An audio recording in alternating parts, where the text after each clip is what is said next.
अप्रैल की एक धूप भरी सुबह, मौसम बिल्कुल साफ, धूप खिली हुई। आगरा के ड्रॉप जोन पर इंडियन आर्मी की पैराशूट रेजिमेंट की रेगुलर ट्रेनिंग चल रही है। एक AN-32 एयरक्राफ्ट ने टेक ऑफ किया, जिसमें लगभग 20 पैराट्रूपर्स सवार थे। इनमें एक कैप्टन भी शामिल थे, जो अपनी ट्रेनिंग पूरी करके कॉम्बैट फ्री फॉल इंसिग्निया यानी एक बड़ा एलीट और प्रेस्टिजियस तमगा हासिल करने के बेहद करीब थे। प्लेन जब 8000 फीट की ऊंचाई पर पहुंचा तो जंप का सिग्नल मिला। एक एक करके सोल्जर्स एयरक्राफ्ट से कूदने लगे। मेजर की भी बारी आई। उन्होंने जंप से पहले बड़े इत्मीनान से अपना गियर चेक किया, अपने पैराशूट बैग को अच्छे से देखा भाला, हर स्ट्रैप को चेक किया और फिर पूरे कॉन्फिडेंस के साथ आसमान में कूद गए। 350 किलोमीटर पर आवर से ज्यादा स्पीड का फ्री फॉल, एड्रेनलिन का रश, हवा बर्फीली।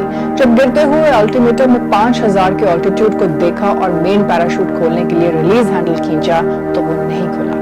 ये एक लाइफ थ्रेटनिंग टेक्निकल मैलफंक्शन था, लेकिन कैप्टन कदम की ट्रेनिंग ही इस चीज की थी कि पैनिक नहीं करना है। उन्होंने पैराशूट बैग को हिलाया, छेड़ा, कुछ नहीं हुआ। अब वो बैरल रोल में थे, यानी गोल गोल घूम रहे थे। ऑल्टीमीटर चेक करने के लिए लेफ्ट हैंड उठाना चाहा तो देखा कि वो कॉर्ड से लिपट चुका है। बिना वक्त जाया किए उन्होंने तुरंत अपना इमरजेंसी पैराशूट खोलने की कोशिश की, लेकिन किस्मत ने यहाँ भी धोखा दे दिया। उनका रिजर्व पैराशूट भी फंस गया था। इसे डबल मैलफंक्शन कहते हैं, जहाँ मौत लगभग तय होती है। वो बिना किसी सहारे के लगभग 350 किलोमीटर पर आवर की रफ्तार से सीधा जमीन की तरफ गिर रहे थे। लेकिन गिरते गिरते दो ऐसी चीजें हुई जिन्होंने मौत को मात दे दी। पहला, जमीन से टकराने के कुछ ही मीटर पहले उनका सेकंड पैराशूट थोड़ा सा पार्शियली खुल गया। हालांकि ये उनकी स्पीड को पूरी तरह रोकने के लिए बहुत लेट था, लेकिन इसने इम्पैक्ट की इंटेंसिटी को हल्का सा कम कर दिया। दूसरा, जब वो जमीन पर गिरे तो वो छोटा पोजीशन यानी नीज बेंट एंकल्स टुगेदर करके अपने पीठ के बल लगे हुए अपने रक्सैक बैग पर गिरे। उस बैग ने एक शॉक एब्जॉर्बर का काम किया, जिसने उनके वाइटल ऑर्गन्स को फटने से बचा लिया।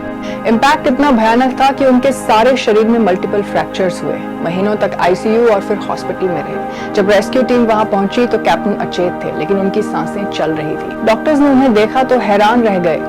8000 फीट से गिरने के बाद कोई जिंदा कैसे बच सकता है।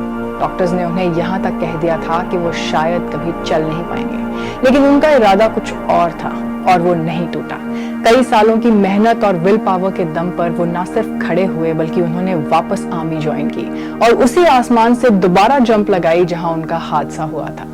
मौत को मात देने वाले ये जाबाज ऑफिसर कोई और नहीं, मेजर संदेश कदम है। उनकी ये हैरत अंगेज दास्तान रचना वशिष्ठ रावत की मशहूर किताब शूट डाइव फ्लाई में पूरी तफसील से बताई गई है।